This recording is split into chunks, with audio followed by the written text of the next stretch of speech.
Hello, I am Pankaj Sharma. Welcome! In this lesson, we will answer the question, what is a repeater and why do we use it? A repeater is a physical layer device that receives a weak or noisy signal, cleans it, and sends a fresh copy onward. Here, the left computer sends bits across a cable. As the signal travels, it gets distorted by noise and attenuation. The repeater restores timing and shape, then transmits a clean signal to the receiver.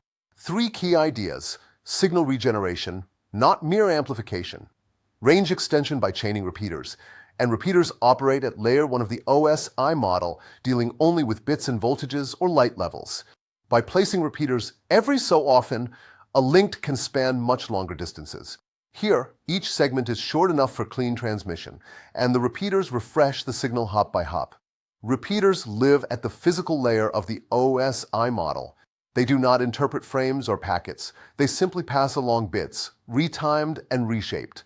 Let's look at three common examples of repeaters: Ethernet hub-style repeaters, optical fiber amplifiers, and wireless range extenders.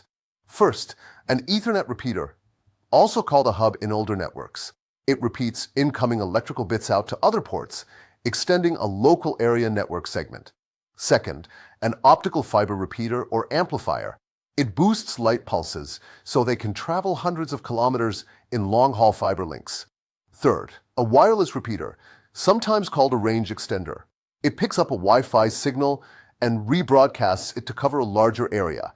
To summarize, a repeater regenerates signals, extends range by chaining across segments, and operates strictly at layer 1. This preserves data integrity over long distances for copper, fiber, and wireless links. Thanks for watching.